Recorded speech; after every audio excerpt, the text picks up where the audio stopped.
Well, good afternoon, everyone. This is Terry Albrecht with Waste Reduction Partners, and I'm going to be your moderator for this session. I wish to welcome you to today's webinar and discussion titled Approaches to Managing Energy During Facility Shutdowns. With our public facilities caretakers facing so many activities and decisions in response to the COVID-19 outbreak, this event was created as a real-time peer sharing discussion for North Carolina public facilities and energy managers. Through our panels and Q&A today, we hope to share and discuss some approaches to energy management of our buildings during shutdowns within the priorities of occupant health and asset protection.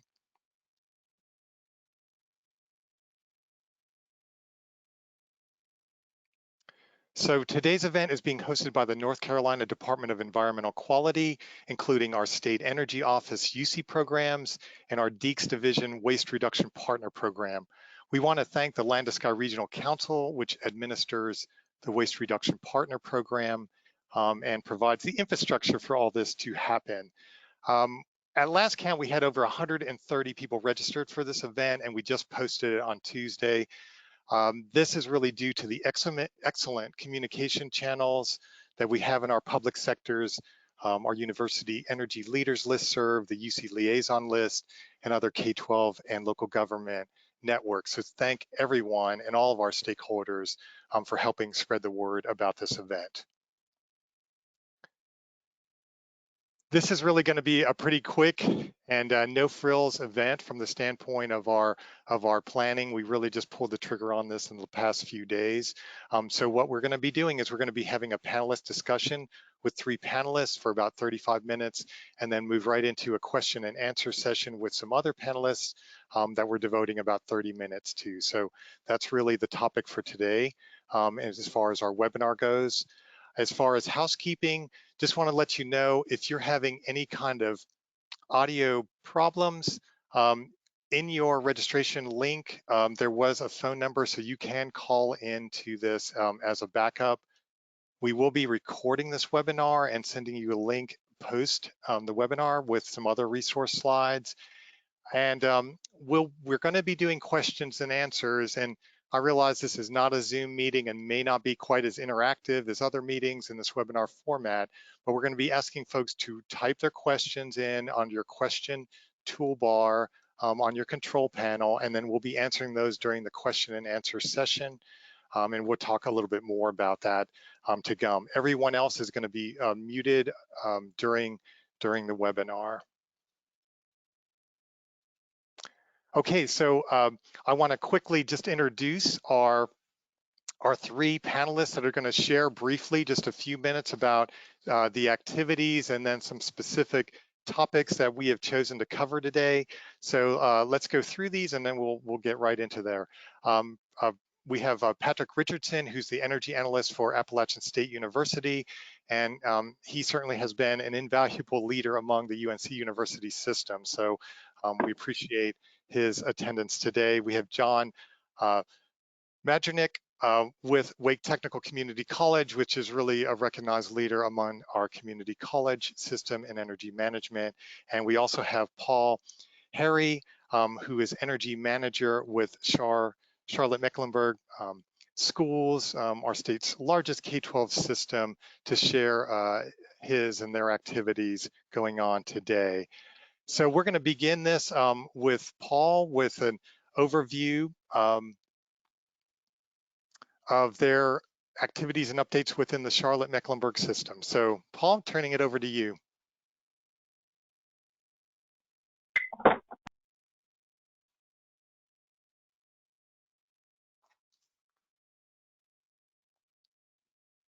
All right, Paul, we're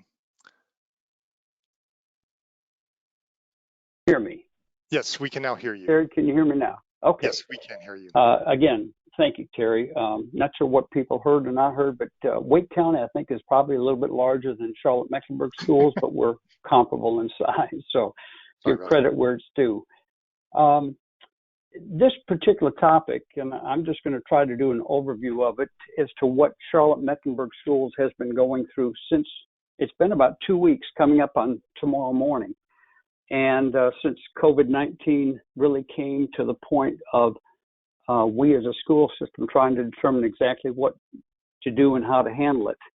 And I'm sure everyone went through similar experiences, but some of the things that we went through initially are not what we're actually doing at this point in time, because our initial reaction when we started hearing about students being removed from school and working from home, we said, well, is this like a snow day? Is this going to be something where we shut down like we do in the summer activities, or we do on a day when we don't have any students in school?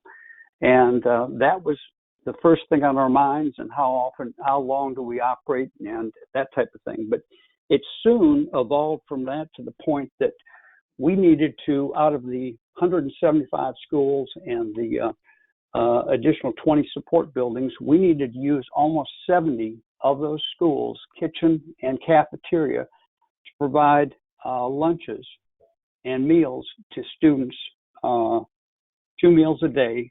And so we are doing that. So we found ourselves keeping those schools open. Then we started having conversations of, can we go ahead, and if students aren't there and teachers are going to be going home, although teachers didn't go home, and people who could work from home did not go home until the Wednesday following, we started having conversations on, can we move up some of our projects that we had scheduled for spring break? And so we started having a lot of projects that we had scheduled for spring break moved on up. A lot of those initially had to be done outside the school, but then we found out it gave us an opportunity to go ahead and use our custodians to do some additional deep cleaning inside, and as well as some of our maintenance people to do some additional work on HVAC equipment, electrical, plumbing, and other types of things. So we found that instead of us being able to conserve energy or focus on conserving energy, we found that we had to go ahead and actually keep the schools open, although with a minimal load as far as on the HVAC systems. And in the course of those conversations, the addition to child nutrition, then we started having to consider, are we going to use any of the spaces for child care? Are we going to have to use them for any emergency types of situations? Because our school system was also in an emergency mode with regards to the emergency management group of the county, and meeting daily. And so those kinds of things changed our perspective on what we needed to do with regards to shutting things down and conserving energy that way. In the meantime, just to take a look at CMS a little bit, we have been going through discussions over the last 2 years on trying to be more conscious about energy conservation. And as a result of that, we have evolved on a 5-year plan where we are beginning to transfer a lot of the EMS, BMS, BAS responsibilities of control systems from under the HVAC department, in which we were structured, to under the energy management department. And back in October, we transitioned an individual in our HVAC BMS group over to the energy management side. And his responsibility has been to go ahead and take school by school, and through building automation systems, be able to identify anomalies and issues that exist, whether it be in programming, whether it be in overrides, in-hand systems, parameters that haven't been set properly, and those types of things.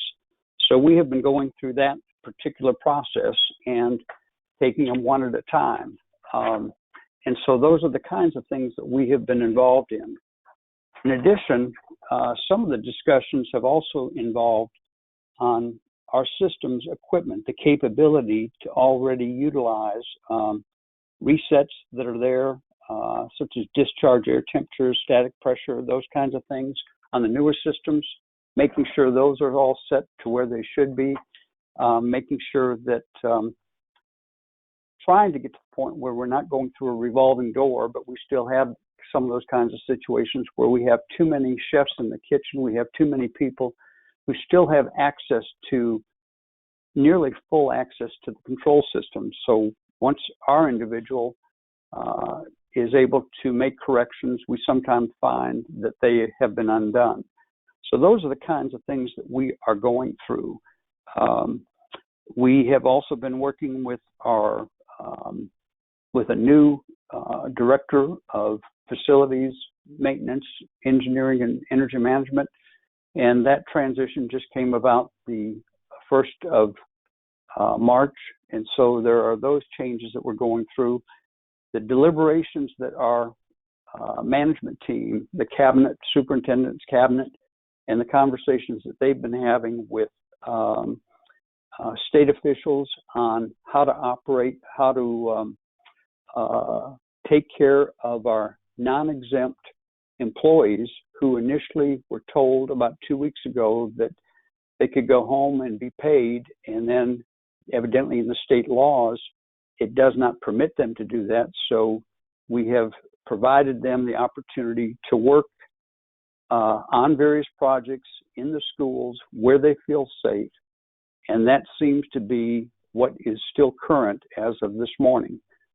So that sort of gives you an overview of the kinds of things that Charlotte-Mecklenburg Schools has been going through.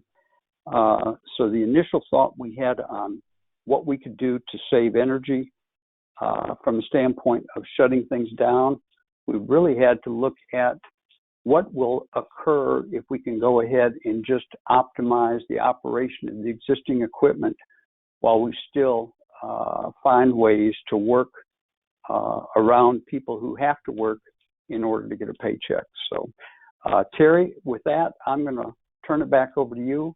And if anyone has any questions later on as to some of the specific things that we've been doing from the building automation systems, I'm sure we'll be glad to answer any of those questions. And Chris Pinion, who is along with me on this panel, will be glad to step in and answer some of those questions too.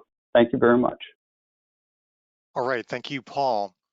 We really appreciate those updates and everything you're working on. Okay, next we're gonna call up John Madronick, and we've just passed over the controls to John, and he's gonna talk about activities at Wake Tech and some specific areas. All right, Terry, can you see my screen? Yes, we can see your screen and we can hear you fine. And everyone can try to maximize the screens on your own views. You may have to, drag your window as large as it will go, but it looks great. All right, very good. Thank you, Paul, for that information. I'm going to go ahead and step in, basically talk about what we're doing here at the college, some of the energy management strategies that we're doing to close down some of our buildings during this process. We're going to be looking at, again, this is just going to be high level, short and quick, but I'll be talking about building controls, be talking about lighting. I'll touch on what we're doing with some personal computers, and then also some other or even some missed opportunities that have come in past, but we're trying to make up for. Jumping into the control side, just to give you an idea of what we're looking at here across our college and our campuses and buildings. We have 45 buildings. We're located at 8 different sites. We have about 2.5 million square feet. From a control standpoint, we're a mixed shop between JCI Medicis and Niagara AXN4 at the building levels. And then at the enterprise level, we have a new software that we've been integrating over the last couple of years called Fin5 by J2 Innovations.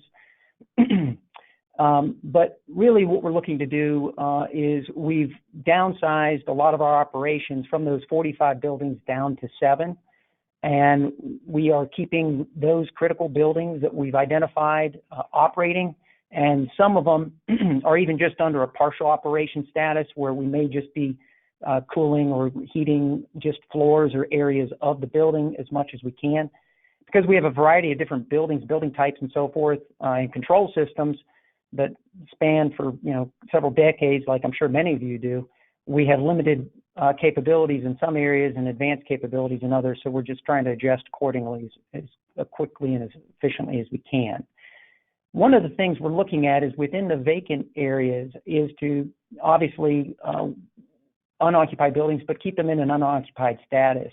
And within that, we're looking at our building schedules, making up some new schedules to operate those by, and then also trying to be aware of any sensitive areas within those building spaces.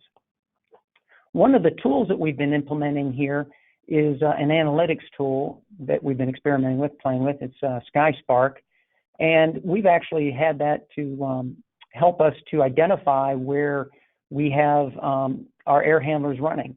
So, for example, maybe we have a schedule in place telling an air handler to shut down, but then we'll run our analytics tool as a back check, and we'll find out that we may have an air handler that's rogue and it's not responding. I'll show you an example of that in just a moment. So it's helping us to identify some issues that we're having within the crisis, and then we can focus on taking a look at those as soon as we have the opportunity to get staff out there and be able to investigate. So here's an example of what we're looking at on a SkySpark program. The very first thing, this is backing up a couple weeks, about 3 weeks ago before this crisis really hit. You can see pretty much we have building schedules laid out on a weekly basis and how they're normally operating during the day, and then they're shutting down at night as they should. And some buildings being operated on afternoons, evenings, and into weekends as needed. Now we jump ahead, and this is this week. I pulled this up, and comparing, you can see that several buildings are not running. This is just a simple air handler runtime chart that we developed within one of our rules in SkySpark. But you can see that green line sort of in the middle there, extending across. We actually we thought we were commanding that particular air handler to shut down, but when we ran our supply fan status, we found that particular fan is still running. And we're now talking to the manufacturer because we've done our investigation. We can't figure out why it's not listening to the schedule and listening to the commands. So this helps us to identify where we are losing energy. But if you have a tool like this, or you have contracted with services that have tools like this, might be an opportunity to implement some of this, to take a look at it. I just want to throw this out there to maybe have you look at the air handlers to see what they're doing as a back check.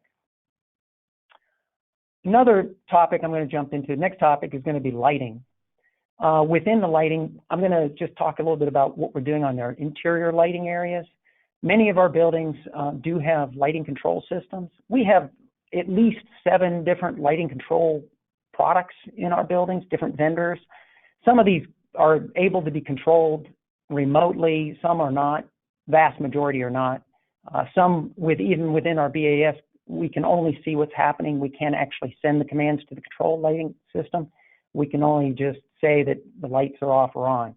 So we find limitations on that, but there are a few that we are able to control. But in areas where we don't have control, or we don't see issues that we're not aware of them, like some of our older buildings, we actually have communicated with our janitorial and mechanical, electrical, plumbing staff that much like Paul alluded to, we have staff still working in many of these buildings, doing deep cleans and doing maintenance and doing other things that were opportunities for us to do while the college is closed. So we have instructed everyone to be basically energy managers on their own and report areas that they see anomalies, if they see problems with any type of lighting that's not responding, if it's on a time switch or anything like that and it's not responding, or if they're seeing problems with any other controls or lighting related issues. Another area is the exterior. We actually were looking at our parking decks. We're in the process of doing this right now, but we have 3 parking decks. We're looking at closing those off and basically cutting off several of the lighting circuits because there's no need to burn lamps on these. Even though several of them are in control systems, there's still areas that are being overlit to some degree during the day. So we're looking to trim a little cost on our parking decks. This is requiring us to work closely with our campus security and campus police department, make sure that the word gets out and that they're in compliance with what we're doing, and they have no objections and so forth. We'd like to keep everybody in the loop as much as possible when we do these changes, from our campus officers, provosts, and so forth, as well as our campus police. And later I'll talk about our IT department. As far as area lighting, we're not really doing much with area lighting because currently we view that as a life safety area and security. So we have no change, but you may have areas on your campus or on your state property where you can do something. Maybe you have sections you shut down or closed that you don't need as much exterior lighting, or you don't have foot traffic coming in and out of the buildings as much anymore. Personal computers. This is the must communicate with ITS. This is their baby. Fortunately, we do have a very good working relationship with our ITS department. They are very accommodating for what we're doing and understand the needs. So we are looking at different areas. One of the largest areas that we could grab is our labs and classroom areas. They do have some remote access or control software on the PCs there, but there are still labs that have older computers that don't. And so they've dispatched their staff to go through and shut those down manually. And they will then come back prior to opening and make sure all the PCs are started back up and that they are updated and so forth, so they're protected against any virus threats. And our AV equipment, we have audiovisual projectors and other things in classroom spaces and labs. So that equipment also is being looked at and considered. Within offices and conference rooms, we deem that a slightly lower priority. Several staff our faculty as well, have taken their computers home if they could, especially laptops and things, not desktops.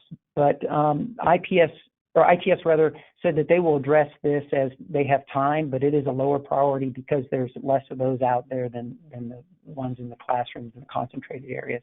And then the last area is digital signage. If you have this on in your buildings or in areas of your properties, our ITS department, that the AV group that handles this, they do have remote software that they said they're managing to shut these down. But just remember that is out there running despite the fact that whether anybody's looking at it or not. Now, I'll touch on just some other areas and missed opportunities, and this is kind of lessons learned. One thing this week on Monday, we had several faculty come in and we moved things that they're going to need to start online classes next week. And we missed getting the word out about any mini refrigerators or small appliances. So now we're probably faced with whatever remains in the buildings are going to have to run until we have people return. But if you have the opportunity to get that word out now, see if your employees can turn those off or disable them or empty them, that would be good. Another area are larger staff refrigerators and freezers and things of that nature, joint type shared appliances, ice machines, and any specialty equipment that might be on campus. They're not going to be used during this time period. Another area that we addressed is the vending equipment. And this is all contracted out, but we work through our business services department to get the word out to our vendors, the companies, Coca-Cola and so forth, Canteen, have them come in on campus and empty the machines, and they were instructed to go ahead and unplug the machines in only the areas that are being unoccupied. In the areas that we do have listed as critical, those are going to remain in operation, but at least the vending equipment won't be running when no one's around to use it. And then we have other areas we're looking at. 3D printers use energy, a lot of energy, but there's also printers. Vast majority, I was told all of our printers are just virtually all of them are on a setback on our, when they're not used, they're going into a sleep mode and they consume very little energy. But we just want to make sure that's being done. And then the final area that we're looking at is we put the order out and we've actually turned off the gas on several of our ovens and stoves, commercial equipment and so forth, and our culinary and baking program, and trying to get the word out to one of our food service vendors to make sure that any equipment they have has been completely shut down as well. So those are just some areas that you might want to consider when you're looking across your buildings, and hopefully you've gained something here in some of the things that we're sharing. Thank you. Great. Thank you so much, John, for that overview on the activities at Wake Tech. We certainly appreciate that. Next up, we've got Patrick Richardson with ASU, and we're going to make him the presenter right now. Pass those controls over to Patrick. Yeah, I'm putting on my mic. Can you guys hear me now? We can hear you. All right. Well, let me show my screen. Tell me when it's up. It's up. All right. Well, I can't tell you, John, that was amazing. I learned some stuff that we're going to go off and do. So I don't know about the rest of you, but we've just kind of been slammed in the last couple of days. I was going to present on schedules and trying to link them all together, but there's been a lot of concern about air conditioning during the COVID-19. So I'm going to try and talk a little about it. Here's the big thing that we were giving out yesterday that everybody's responding to. It's saying that HVAC, you want to increase the outdoor air ventilation. You want to dilute the air more by putting more fresh air in. You want to get rid of demand control ventilation. You want to open the outdoor air dampers to 100%. They say you want to increase the air filtration to MERV 13 or better. Leave the systems running 24/7. So most of you know 65% of our energy comes from the HVAC systems, and typically those are the ones we really want to turn off. So first thing is, well, safety's absolutely our top priority. So to be safe, we got to run 24/7, 100% outside air, then by gummy, that's what we're going to do.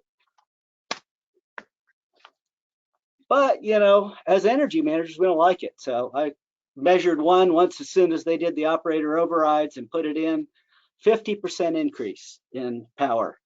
That's, you know, that's really going to kill us because that's more power than we normally use even when it's occupied. So the question is, do we always need to do that? So with multiple occupants in close proximity, yeah, I'm gonna say we do. But if we have fewer isolated occupants, like in my building, there's maybe 10 people. No, we don't need to do it. So I'm gonna try and give you some background on this and why, or what I'd recommend that you do. It's taken me a lot of research, and I've talked to some EH&S people, and hopefully you'll learn a little bit. So SARS-CoV-2 is actually the COVID-19 virus. As you've all heard, you know, 6 feet, sneeze, touch your eyes, et cetera, contact basically. Okay. Now, a lot of you may have worked with labs like I have, and one of the things you typically do is you have to have 100% outside air, and you have a flush, and you want 6 air changes, 8 air changes, 12 air changes an hour. And so it's an awful lot of air. That's why science buildings are so energy intensive. But there's been some research, and the New England Journal of Medicine, there's going to be, at the end of this, there's going to be a little blurb that gives you all these little acronyms, but I'm short on time. So they've basically said that SARS doesn't, or this COVID-19 does not happen to like to go into aerosolization. In other words, it doesn't go into the air very easily. If it happens at all, it's going to be in a place, healthcare, where you've got lots of intensity, and you've got the air ventilators that are aerosoling it and putting it out into the air. So it's not really something that we need to worry about. It's another one of those, oh gosh, we got to do something. Well, maybe we don't. Okay, so the first thing that we're being recommended is 24/7 airflow, 100% outside air. Well, the full lifetime of this virus in the air is 3 hours. So do we need to flush it 24/7? No. So what we really want to do is, you know, put up your hand sanitizer, keep training people. That's cheap and it's more effective. Okay, so when a building's empty, don't run it at high flow, 100% outside air like we're being instructed to here. We need to change it. Don't do that. Since it doesn't live long, now why are we asking or doing 100% outside air and lots of flow in some areas? Well, some areas do need to have this flow. So I'm going to let you look at these slides later because I'm going to kind of skip through them. But there is, keyword here is the aerosol transmission is also possible in case of protracted exposure to elevated aerosol concentrations in closed spaces. In other words, you got a lot of people jammed in a room or in cubes or something like that. You need to get fresh air. You want to get that air pumped out. You do not need to do that if you've got 10 people on a floor and they're each in offices. More important is that they wash their hands. So the other thing is you're talking about putting these more air filters in. Well, the virus is about 0.3 micrometers. MERV 16 and below are ineffective. So if you go through and place with MERV 13, it's not going to do a diddly on this virus. Do it on some other things. If you're going to have to do something with that, you're going to have to use HEPA filters. They're high loss, they're expensive. Maybe you've got them. If you've got them, use them. If you don't have them, you're not going to be able to convert. It's not going to be easy. So again, I'm going to point out that dilution airflow, in other words, lots of air pumping through, it's only going to be necessary where you got group offices, cubes, meetings, and lots of outdoor air. If you're all broken up, don't worry about it. If people aren't in the building, do your normal unoccupied. Maybe some of you have to control with humidity. Maybe some of you have to control with temperature, but you monitor that and you decide the normal process. You save a lot of energy by having some of these buildings off 24/7. Okay, so final recommendations. We've talked about it. I've slammed on it. Close contact, put the air in. Use your normal occupied conditions in buildings with dispersed occupants. In other words, you want to keep them comfortable, but you don't need to give them 100% outside air and crank the air up. Use your normal unoccupied procedures. And if you've got a space like a laboratory, 100% outside air, HEPA filters, building UV treatment, that's the space you want to use for these meetings that have to be face-to-face. And make sure that everybody is educated on the WHO contact guidelines. That's the biggest, most important thing, and I've attached those at the end of this. So, got additional slides at the end, acronyms, definitions, references, links, all that kind of stuff. There's footnotes or end notes, excuse me, as you go along. There's little 1s and 2s and so on, and they link to specific things. So, hopefully that'll slam through it all pretty quick. All right, Patrick, thank you for sharing all that information and all the real-time research that you've done on this issue that's, very challenging. So thank you for that. And we're going to talk a little bit more at the end about resources and where those are posted. So just want to thank all of our panelists for those interviews. We're going to move into a Q&A session right now. And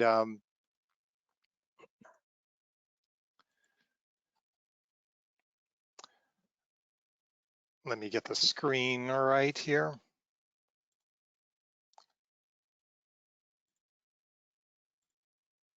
Okay, so right now we want to build on those 3 panelists, and we have some other folks available also to address questions, including Reed Conway with DEQ of the State Energy Office and UC program, Miriam Tripp as Director of Capital Planning with the UNC system. And we were hoping to have Casey Collins on at last check. I'm not sure whether he's going to be on or not for that. But right now we want to kind of move into our question and answer session. So I want to encourage you to type your questions in. We've got a number of those to go through, but feel free to keep adding in those questions, and I'm going to be reading those out to our panelists and asking for their comments on that. So if our panelists could could kind of unmute themselves if they're kind of ready to respond. Okay, first up, this one is going to be for Patrick, and it's saying not all buildings can be run on 100% outside air. What are we doing in the cases where we are required to use return air? There's really not a whole lot you can do with return air, unless you've got those kind of filters, the HEPA, the UV, whatever. So, open those outside air dampers as much as you can. And again, limit the number of people in there. That thing about spacing, that actually really works. It's good advice. Sorry, I can't give you anything better. Did that answer your question? We hope so. Anybody else have anything to add to that? Any other panelists? Okay. All right. Let me, one more thing along that line. You've got to realize too that you're going to diffuse it throughout the whole building. So if you're pushing, let's say you're pushing 1,000 CFM into a space and the building takes a total of 50,000 CFM, most of that 1,000 CFM is going to get floated around to different places. And after 3 hours, it's all dead. The half-life's about an hour. So I'm done. Great. We have a question about, kind of a general question about what about UV lights, and I guess that aspect for a disinfection practice. Does anybody want to take that? I guess I will. It's Patrick again. Go ahead. I was going to say, Patrick, I believe the ASHRAE document said that UV light was an acceptable method of basically killing the viruses within the airstream. Right, and like for example, we have 2 buildings where we have building-wide in the air handler UV lights, but they're really high intensity. You can't look at them, and from what I've read, local UV it can be so damaging to your skin that you're wanting to not use that. At least that's what WHO says, and WHO is the World Health Organization. So yeah, if you've got them, again, those are the buildings you want to use, but most people don't have that. Okay, all right. Any other comments on that? All right, so another question here for Patrick. Also, we are trying to control humidity to 55%, even though we are not using return air. Any feedback on that? You're going to spend a lot of money. that's what's going to happen. If you don't have a building that you don't need that, review what buildings you need. There's no reason to waste money. If you've got 10 people in a building, there's no reason to bring in 100% outside air. It's just, there's no reason to do it. If you've got a big group in there, then you're going to have to do it. But that's the thing, is trying to keep yourself grounded and not freak out and go, oh my gosh, we got to do 100% outside air. Think about it, look at each space. Maybe you can move some people around.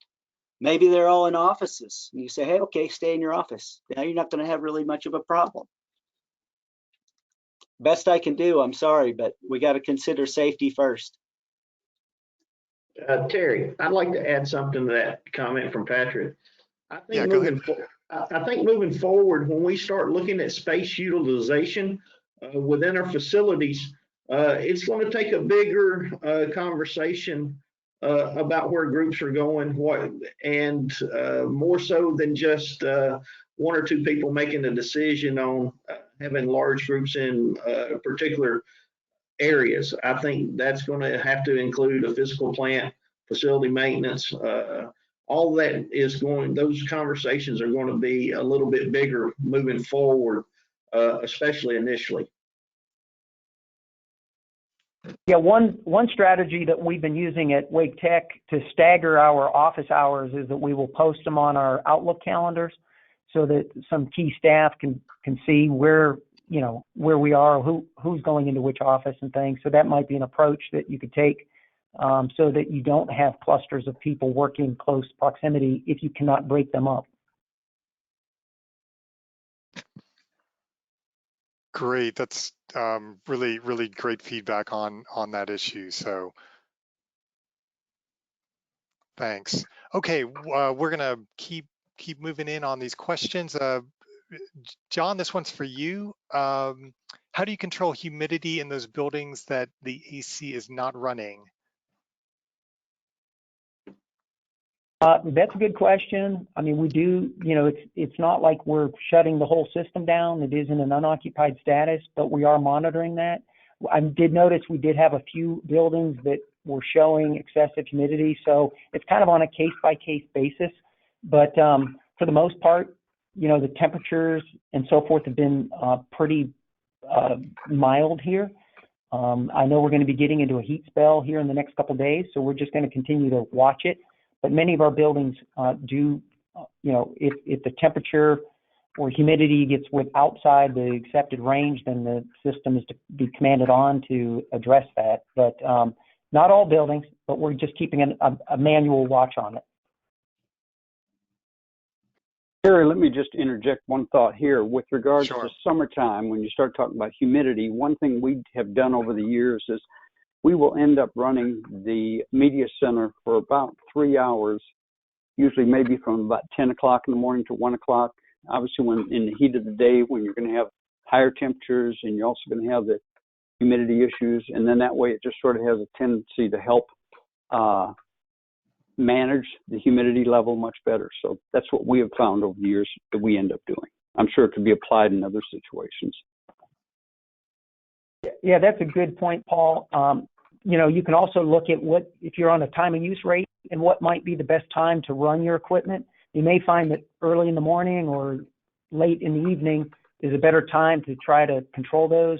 Maybe even you have to overcool some areas a little bit just to get them to anticipate the heat load.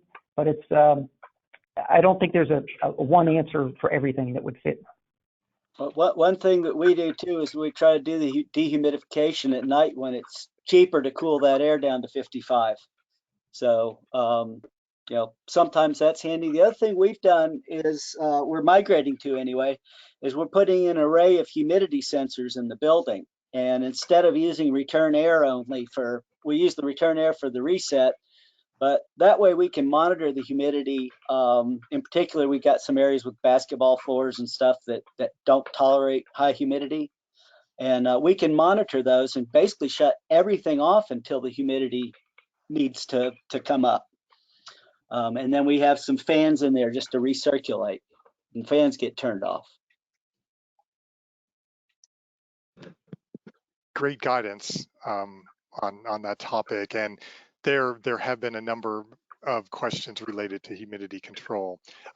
So continuing on, Paul, this one is for you. Have you changed how you've run your buildings on the weekends? Are they run in occupied or unoccupied mode normally?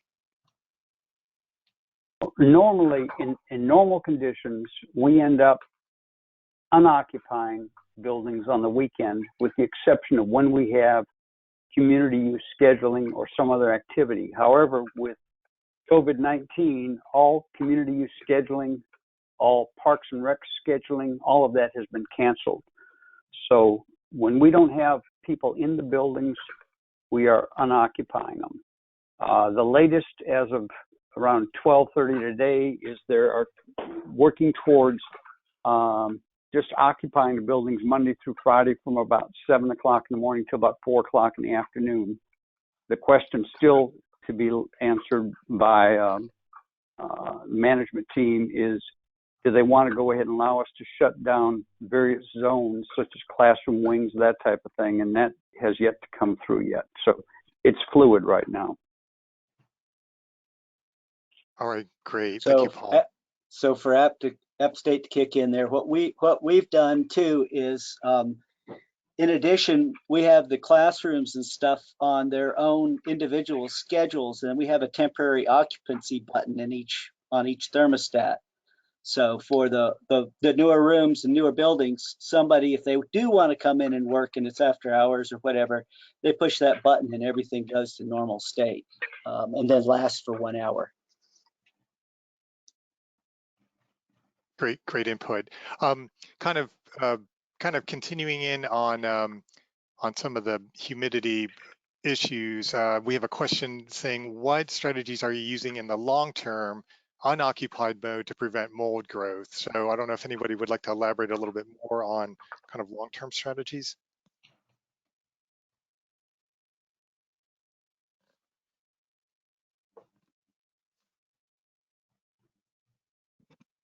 Or do you feel like we've pretty much addressed that? I sort of felt it was addressed, but mold requires 3 things to grow. One is the temperature has to be right. 2 is that the humidity has to be right. And then you need a surface for it to grow on that is advantageous, for mold. But, as long as we're exercising those items that we discussed, you can minimize that. Great, thanks for that elaboration there. Anybody else want to add any additional comments to that question? Well, sometimes you're just stuck. We've got one building that the only way we're ever going to fix it is to tear it down because it's got moisture that comes seeping in. We can dehumidify it all day and it just, until we get the walls fixed. So it's kind of sad. Some of you may be stuck in that same boat as we are. Okay, our next questions, I think, let me just read this out. What are some things you've learned from the COVID-19 response that you've incorporated into your normal operations? I'll let anybody jump in on that one. Teleworking. I don't know if I say normal, the new normal. Everybody's pretty much working remote now, only reporting to the campus on an as-needed basis. And we were under strict instructions not to report to campus because we feel we need to be here, but only because we have to be here. Limiting, obviously, social distances and any type of meetings. And we've shifted everything over to virtual meetings. But I don't know if that addresses the question, but that's what we're doing internally. And I think that's going to carry through. I think John's approach on having the staff turn off the lights, we've tried that with very limited success before and are trying it again, but I think that's something we really ought to be looking at long term is start training people that say, hey, you see that light, turn it off. Signs don't make people do that. Hey guys, this is Casey from Duke. Not sure if you can hear me. We can hear you, Casey. Hey, great. All right. So would you like to add into any of those questions thus far? Oh, on all the previous ones, I think everyone did a great job, and I enjoyed listening in. But I would add that this has given us an opportunity to re-update, I guess I'll call it sort of a key decision maker contact list, as I've been in touch with all of our different building occupants and departmental managers and people like that to talk about all these schedule adjustments. We get a chance to make sure we're caught up with staff turnover and things like that. So, and we have uncovered opportunities for just general nighttime and weekend setback that we did not know existed. So. Casey, thank you for that input. And sorry, we were having a little audio difficulties bringing in some of our extra panelists, and the same with Miriam. She's not online yet. Her ability to chat with us. So Terry, this yes. is really what I would add to that, and I think John pointed it out. There's a lot of stuff within our facilities that continue to use power, whether we're there or not. And I think that continuing to try and look at the value that those devices either bring or don't bring to the overall mission of the institution, I think continues to be something that needs to be addressed. Yeah, great point, Reed. And one thing I'd like to kick in too on what John was talking about, turning stuff off that's not being used. I was just thinking about all the water fountains. Right? I was hearing those compressors. I had never thought about turning them off, but now I'm thinking about it. So I'll plug Waste Reduction Partners. They did a worksheet on that, a fact sheet, quite a few years ago on water fountains, Patrick, and they were ranging upwards of about $35 a year annual usage per water heater, and I mean per water fountain, if I remember the fact sheet right, Terry. Yeah, that's probably accurate. You know, your ease to turn those off, you know, may vary depending on how they're installed, but yeah, they're definitely a large energy component on plug load kinds of issues. All right, still having trouble with bringing Miriam in. We apologize for that. We have a little bit more general question for you all from some of our state staff. And it's a question on how information, medical and the safety information is actually flows to our folks managing HVAC and our HVAC professionals. And that's, you know, related to Patrick, a lot of the research you did and so forth. We're just wondering, are those conduits open to our HVAC professionals? I'm sorry to interrupt you, Jerry, but don't forget, if you're not talking, to mute your mic. Okay, great. Thank you. Thanks for that reminder. So I was wondering, Patrick or others, would you like to comment on how actually information, this technical kind of safety information and guidance is getting to you? Some folks may not be tied into to the listservs or to ASHRAE documents or to other CDC things coming directly to them. And I was just wondering if you had thoughts or recommendations. This is Paul from CMS, and just from our standpoint, our communications group sends out multiple means of communication, whether it be by email, whether it be by a call, whether it be on the website, other types of things. But that's the way that we have been getting all of our updates on what is going on. Yeah, Casey here from Duke. I'll add that I think our university administration has done a pretty good job of making sure that the sort of that everyone is generally well aware of hygiene practices, social distancing, things like that. I'll say, you know, I learned some things from the presenters as I was listening that I wasn't aware of. So I don't know that the engineering or building operations industry is experienced, well, not, at least during my career, has not experienced anything like this. So while I have been on forums and calls with professional organizations like International District Energy Association and folks like that, I think it's, you know, and even ASHRAE, I think has been a little bit slow to disseminate information. And then the one other thing I'll add is that at least at Duke, because we do support such a large healthcare facility, you know, as we have people learning more about the pathology of COVID-19, they are trying to get that information out. Oftentimes that's coming out through the CDC and other channels like that. But I guess I'd say I wish it were faster, or at least I wish it were more actionable, but I guess that's why we have things like this call. So. I put in a request directly to WHO, World Health Organization, for any guidelines they can provide.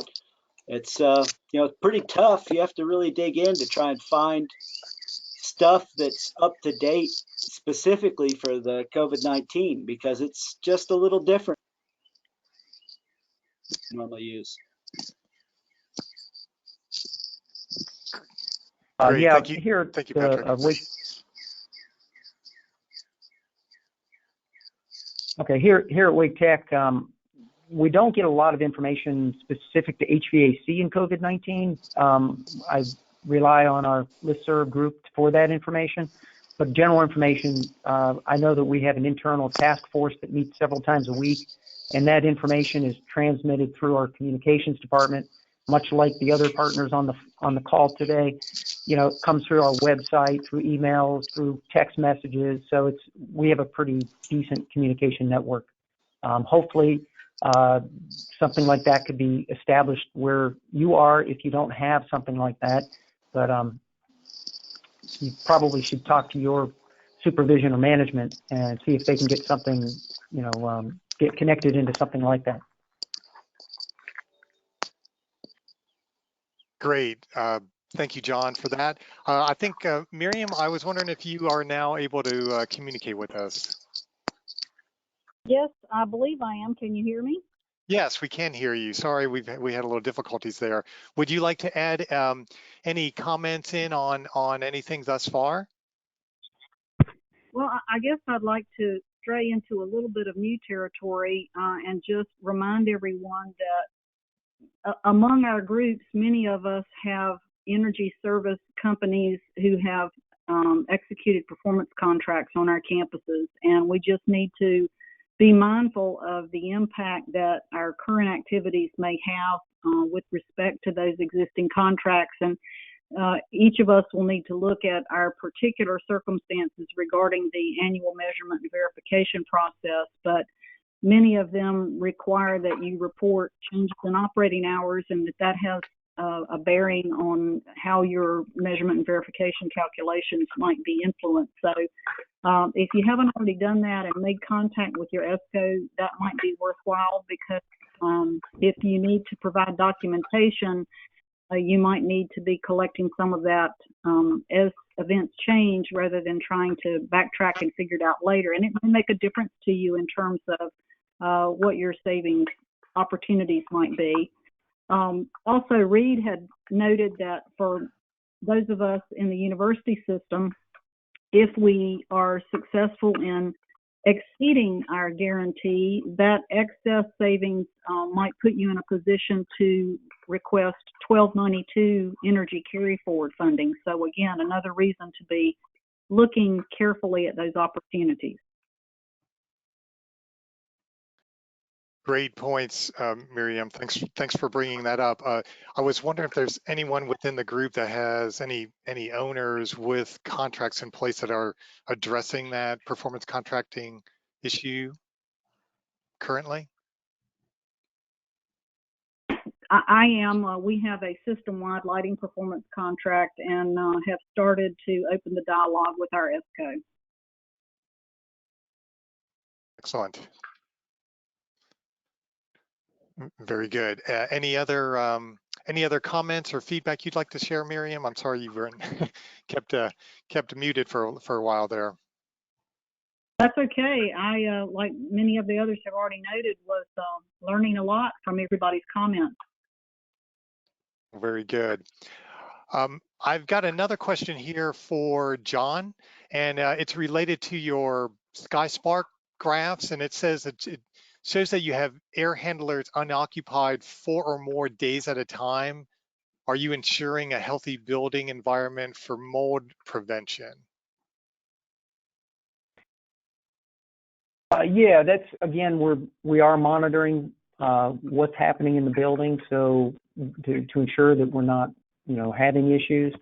And at this point, what we may end up doing is turning on air handlers for a few times throughout the night, just to get them to help minimize that impact, especially as we start getting into the more humid days here this coming weekend. So yeah, we are looking at that. All right, great. Again, I want to encourage, if anyone has any last questions, please type them into the questions, and we can pose those. I'll pose a general one. Has anyone seen any other opportunities for water use and or sewer impact reductions over this period of time from a cost standpoint? Hey guys, Casey here. I'll throw this out here. Well, one, we've seen domestic water use fall off the table, as you might expect in some cases. In some of our buildings, like comparing, say, a normal week a month ago to this past week, there's been 60, 70, 80% reductions in water use. The one thing we did do with our laboratories, where we are not really setting back HVAC systems, is making sure that all of their process cooling equipment, some that might be once through type setups, we asked for participation in helping get all those things turned off. And that's been noticeable in one building, not so noticeable in others. But other than that, as we start to dial, we run a district cooling system, and our largest water savings potential, I think, will actually come from the chill water plant. So as we were setting back air handling systems around campus, that'll be reduced load on the chill water system, and therefore reduced water consumption in that overall loop. Great. You brought up a good point too, is making sure all your sashes are closed. Oh yeah, absolutely. Great, thank you for those comments on water use and some extra control methods that we can take advantage of during this time. Okay, I think we've pretty much, it's 3:02, we've pretty much wrapped up any questions. If anyone wants to send something else in, please do. I'm going to flip back to a little resource slide, and I'm going to ask Patrick. Patrick has graciously set up a Google Docs site that's part of the University Energy Leaders group. And Patrick, could you talk about that and some of the resources that are posted up there right now? Sure. First of all, there's the Appalachian Energy Summit has several working groups, and one of those is the energy managers. And we've set up a energy leaders listserv graciously through Jessica at UNC Chapel Hill. And it's a pretty neat tool because we don't use it an awful lot, but if you've got a question or looking for an answer, it's a great place to post out a question. You can send me an email and I'll send you the invite. It's richardsonpj@appstate.edu. And then the link that Terry was showing, we have a University Energy Leaders Google Drive where we keep state and federal guidelines and past presentations and stuff like that. This particular folder with the link that you've got here is read only to everybody, and please feel free to look at it. It's going to have the recording of this and everything else. If you have any problems, reach out to me, richardsonpj@appstate.edu, and we'll make sure we get it resolved. And you should have access as well to the next folder up, which has all sorts of resources that's been shared throughout the energy leaders. Wonderful, Patrick. Thank you so much for sending that out. We will send out this link in a follow-up email as well as a recording link to this whole webinar, so you don't have to worry about trying to pull that down. Sorry, we don't have a more real time to get that link to you, but we'll send that out in a follow-up email. Hey, we have one more question I want to throw out there. This is from Ben Johnson. With the reduced water use, is there any concern of Legionella's growth from stagnant water in pipes? Would you recommend flushing periodically? Anybody want to address that?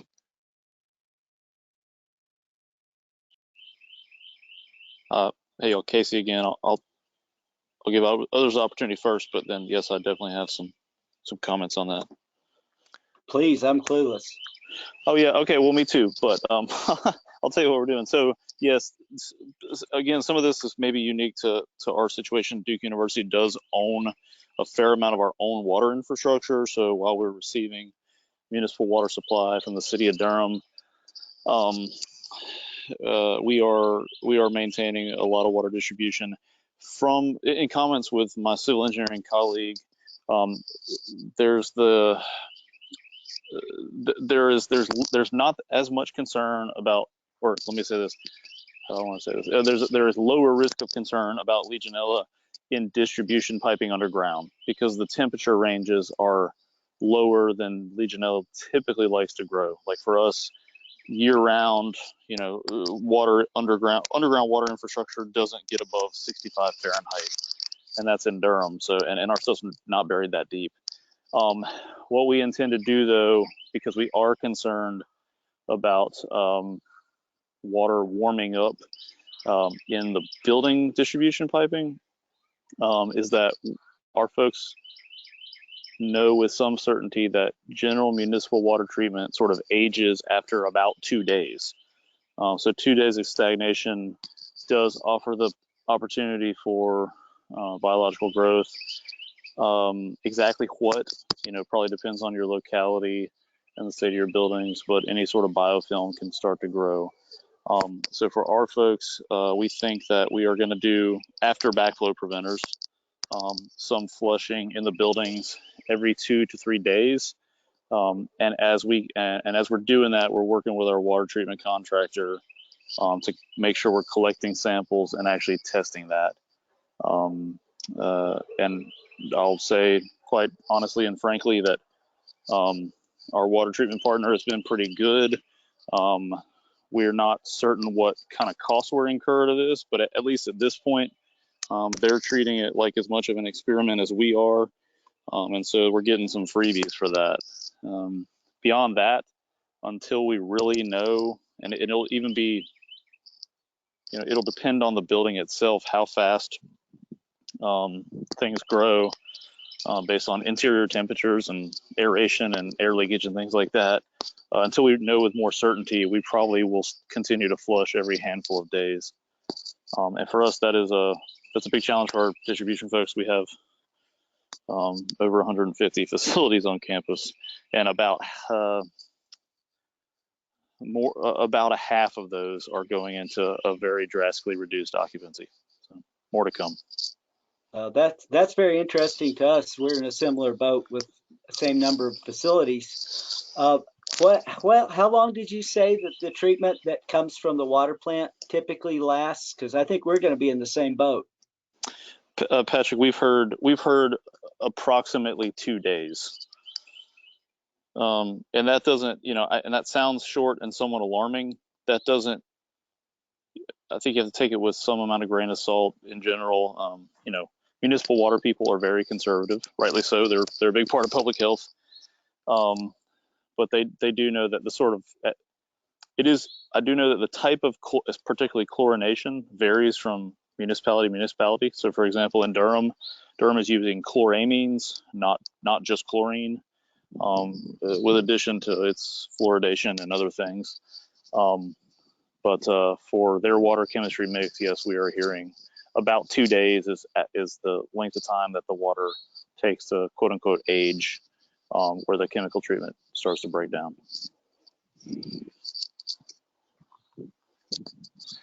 Okay, anybody else want to chime in on that? Casey, thank you for sharing that experiences in your unique position at Duke and knowledge there. So thank you for sharing.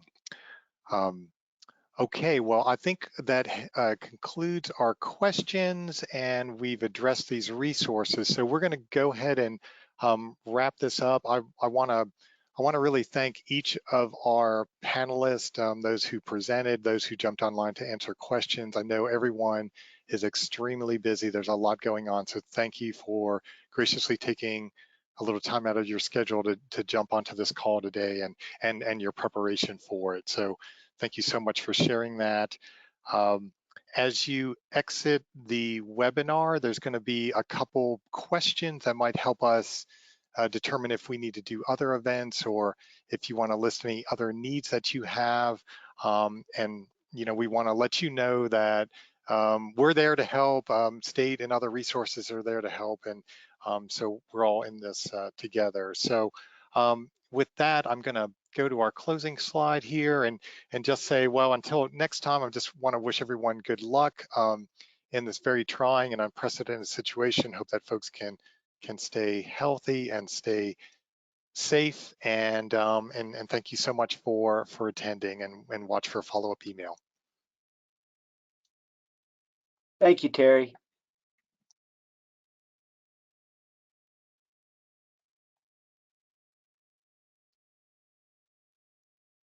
Yeah, thanks very much for putting this on and for the invitation and opportunity to participate. Thank you all. Thank you. Thank you. Everybody have a wonderful day. Appreciate everyone. Thank you.